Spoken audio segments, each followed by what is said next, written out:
Welcome to Voidcast, the Voice of Indonesia podcast.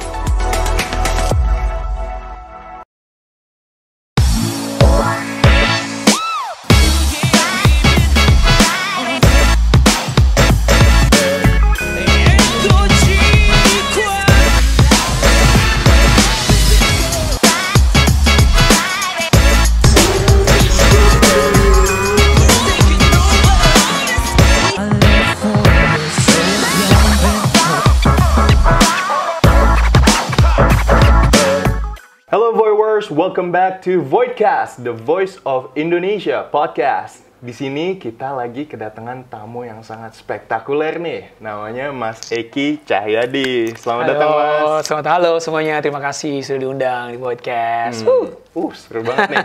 Nah, kita di sini kan mau ngobrol-ngobrol seru ya tentang gimana sih rasanya jadi musisi yang keren gitu, bisa sampai menang di All Together Now di Italia. Itu bisa diceritain nggak awal mulanya kayak gimana? Wah, itu panjang sekali ya. Mulainya itu dari jalan. Oh, dari jalan ya. Jadi aku sampai di Italia, terus aku ngamen di pusat kota Milan. Dari sana sampai dilihat oleh talent show dari salah satu talent show di Italia, All Together Now, salah satu pencari bakat, dan memintaku untuk ikut audisi di sana. Ikut audisi di seperti sana. Itu. Oh, itu juga saya dengar dari istri Mas nih tadi. Yeah. Itu katanya untuk perjalanannya itu awalnya naik mobil. Iya, itu terima kasih sekali dari papa mertua yang benar mendukung banget ya, papa mertuaku. Jadi pada saat itu karena pandemi ya, jadi tiket pesawat sama tiket kereta itu mahal banget. Jadi dan juga itu benar-benar dadakan banget karena pas mereka ngubungin aku 2 hari sebelum audisi, karena itu audisi terakhir, gelombang terakhir, karena mereka sudah dapat talent-talentnya dan mereka ada audisi terakhir pada hari itu dan kita harus berangkat lusa, benar-benar lusa. Mereka ngubungin aku dan mereka bilang besok lusa berangkat kemari ya ke kota Roma. Dan aku dari kota Milan. Kota Roma itu agak jauh jaraknya, itu sekitar 600 km. Ya, karena kita harus menggunakan kereta atau pesawat atau bawa mobil itu sekitar 6 jam. Jadi pulang balik tuh 12 jam. 12 ya. Jadi papa mertua aku bilang, "Ya nggak apa-apa, papa anter. Ini kesempatan sekali, nggak datang 2 kali gitu." Jadi ya udah papa anter, nggak apa-apa. Yakin nih Pak, gue bilang. Yakin nih Papa mau nganter aku sampai ke kota Roma, ini jauh loh. Nanti kalau nggak lolos gimana? Buang waktu, buang biaya segala macam. Nggak apa-apa, dia percaya kamu punya talenta, kita harus coba. Kalau nggak, we never know. Dan ternyata ya sampai sana, wow, ada 4.000 peserta gitu. Jadi ya wow, benar-benar saat itu benar yakin gak nih ini udah nyampe sini kok takutnya sia-sia gitu kan, dan ternyata ya membuahkan hasil dan benar-benar Presiden, terima kasih Tuhan sekali. Betul, itu keren sekali. Itu untuk juga mengatasi masalah bahasa nih. Katanya waktu nyampe ke sana tuh, di sana Mas Eki belum tahu bahasa Itali. Dan awal mulai pekerjaannya juga mencoba-coba dulu. Iya. Terus akhirnya jadi musisi itu gimana? Jadi betul, jadi pertama-tama saya sampai sana tuh karena kendala di bahasa Italia aku kurang lancar waktu itu. Tahu sedikit bahasa Italia tapi kurang lancar. Karena tahun pertama kan, jadi mencari pekerjaan susah. Mendapat pekerjaan aku pikir Asian restaurant nih, pasti hire orang Asia dong. Coba-coba menjadi pelayan gitu, waiter. Karena nggak bisa bahasa Italia, ditaruhnya di belakang gitu, cuci piring gitu, cuci piring. Iya seperti itu, ya udah deh ya. Sampai akhirnya ya udah aku lihat di pusat kota Milan, aku lihat ada pengamen di jalan, aku lihat, keren-keren nih pengamen. Kok bagus-bagus ya, ada yang nyanyi, ada yang sulap, ada yang dance. Aku pikir, boleh nih dicobain gimana caranya, dan ternyata nggak gampang. Harus ada audisinya. Ada audisinya? Iya, audisi. Jadi kita harus mesti ke Pemda sana, jadi kayak pusat budayanya di kota Milan, namanya Milano Stradarte. Jadi saya ke sana dan ternyata di audisi gitu, jadi kayak biasa kayak talent show gitu, dan mereka duduk dan lihat aku, coba gimana kamu nyanyi, coba lihat konsepnya seperti apa. Jadi aku bawa sound sendiri gitu, nyanyi. Nih seperti ini nih, volumenya seperti ini.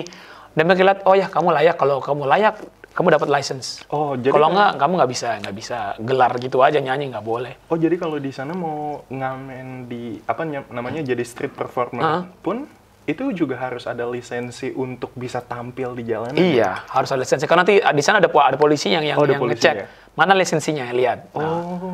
Gitu loh. Dan semua juga ada copyright. Kayak kita mau nyanyi covering, kita mesti bayar copyright juga. Oh, itu juga harus ada bayar juga, copyright-nya? Ada copyright-nya. Jadi semuanya benar-benar terorganisir bagus. Terorganisir gitu. bagus. Dan maksimumnya 2 jam. Jadi setelah 2 jam kita ngamen, nyanyi di jalan gitu, gantian sama yang lain. Kita kan harus book tempatnya. Oh, book tempat. Book tempat dan posisinya juga pun harus di situ. Jadi yang ditetapkan oleh Pemdanya. Jadi ada mapnya gitu di kita pas booking itu. Nah, di situ kita nggak boleh geser-geser. Oh, nggak boleh geser. Jadi benar-benar di situ ada tempatnya tersedia. Itu kayak disediain box gitu tandanya. Enggak no box. Jadi gelar di jalan aja gitu. gelar di Tapi jalan aja. tempatnya di situ posisinya. Oh, wow. Jadi orang-orang tahu. Jadi ya kalau yang punya basic bikin fans badge-nya juga yang kadang di sana ada fans badge juga community street artist. Jadi orang tahu yang wah besok dia ada di sini nih. Nah, jadi ada jadwalnya juga di websitenya. Oh, ada website. Dia Oh, terorganisir. jadi itu ada komunitas yang untuk performer itu sendiri. Iya, performernya itu sendiri.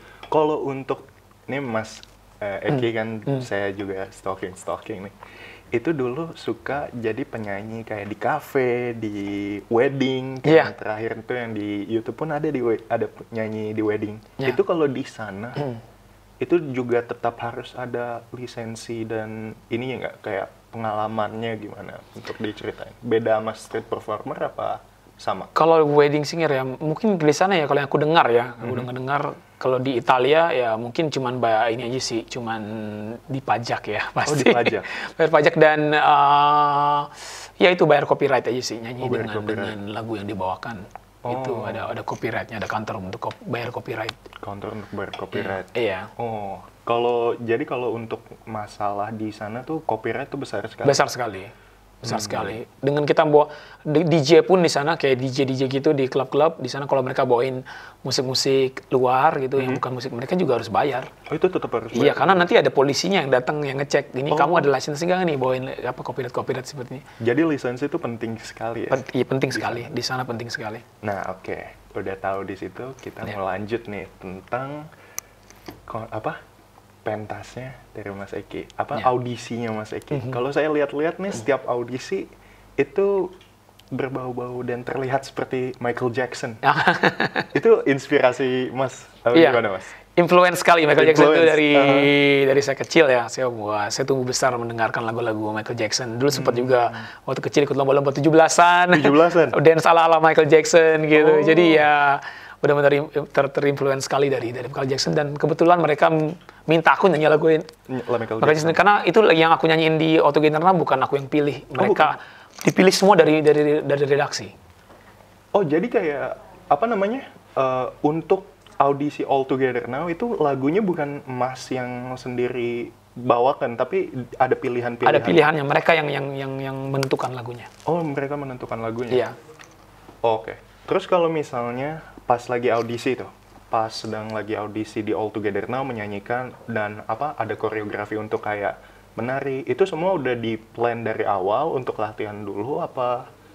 Iya, jadi ada sesi latihannya. Oh, ada sesi 3 hari itu kita ada sesi latihan dengan vocal coach. vocal coach. Ada vocal coachnya di sana yang ngajarin, yang ada biasa pemanasan dan juga untuk teknik-tekniknya, nyanyi ada vocal coach. Tapi untuk dance-nya aku semua sendiri. Oh, itu semua sendiri? Semua sendiri, karena aku suka dance. Jadi karena vocal coachnya nggak bisa dance kan. Coba aku lihat koreografi kamu yang buat gitu kan. Oke, jadi jadi aku yang buat sendiri. Kebanyakan sih on the stage. Iya. Oh. Karena itu strategi aku. Jadi pas kita ada rehearsal kan di sana. Di rehearsal itu aku nggak nunjukin 100% yang aku iniin. Karena di rehearsal itu ada peserta-peserta lain kan di sana. Jadi aku nggak mau nunjukin. Jadi aku tunjukin nanti pas di show-nya. Jadi biar nggak spoiler. Jadi kita kan namanya kompetisi kan kita harus bersaing ya seperti itu. I see. Itu juga kayak misalnya pas lagi nyanyi sambil nari, itu kan Mas Eki suaranya bisa stabil tuh. Nah, itu gimana kayak latihan dulu dari kecil? Soalnya kalau saya dengar dari sumber-sumber yang udah saya cari nih, Mas Eki dulu pas kecil pernah ikutan latihan musik. iya. Itu gimana tuh, Mas? Waktu ya kalau dari stamina ya mungkin itu semua bekal dari Indonesia sih. Oh, bekal dari karena Indonesia. udah banyak pengalaman bertahun-tahun di Indonesia, jadi kita bawa di sana kayaknya. Karena kan kultur kita beda di sana. Kultur kita kan kalau menurut aku kita lebih kultur bermusik kita lebih lebih besar daripada di sana. Karena di sini kita bisa menemukan di mana-mana live music di Indonesia. Iya, betul. Kita ke restoran ini kemana itu live music semua, di sana nggak ada. Oh, di sana Jarang. Betul. Nah, itu makanya kita udah terlatih di Indonesia, di sana medannya gitu loh. Medan ya. Jadi ya dari sana staminanya. Terus kalau latihan musik ya dari kecil. Kalau dari kecil aku ada yang ngajarin guru vokal, dan kebetulan volunteer ngajarin aku karena waktu kecil aku memang kita kurang mampu ya. Jadi untuk bayar sekolah musik tidak memungkinkan gitu. Jadi untungnya ada dari vokal coach yang mau membantu aku karena dia lihat aku punya potensi, dan dia bilang dia siap untuk volunteer untuk Mengajarkan. Iya, mengajarkan.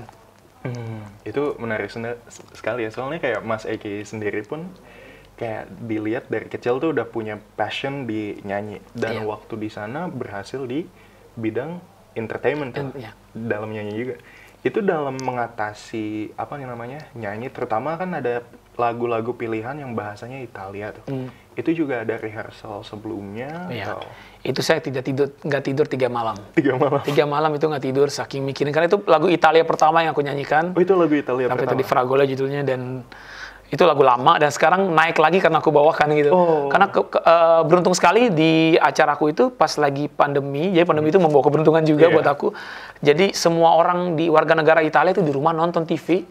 Jadi makanya aku lebih banyak yang kenalin di Italia, karena pada saat itu semua orang di rumah, dan itu satu-satunya program TV yang nggak bayar gitu, yang gratis. Karena banyak kan TV-TV di sana ya, dan prabayar ada yang bayar. Dan itu satu-satunya TV yang ditonton semua orang Italia. Dan itu prime, dan juga itu prime prime time. Jadi setelah itu benar-benar buat keberuntungan juga buat aku, dan bawa naik lagu itu lagi gitu. Oh iya. Dan itu 3 malam aku nggak tidur, aku teleponin istri aku. Ini sayang, bener gak nih? Aku nyanyi ya? Iya. Wah, salah di sini pronunciasinya. Jadi pronunciasinya harus benar-benar, karena mereka bahasa Italia itu beda sedikit pronunciasinya, beda arti gitu. Jadi benar-benar yang harus tepat sekali gitu. Dan beruntung sekali sukses dan mendapatkan Obrolan nilai kita penuh sama dari Eki juri, Cahyadi dan masih benar-benar lanjut di hal part yang 2 loh. spektakular sekali buat Stay aku. tune Iya, di itu. Voidcast. Iya. Hai guys, thanks for watching Voidcast. Jangan lupa like, comment, subscribe, dan bunyikan lonceng. See you on the next episode.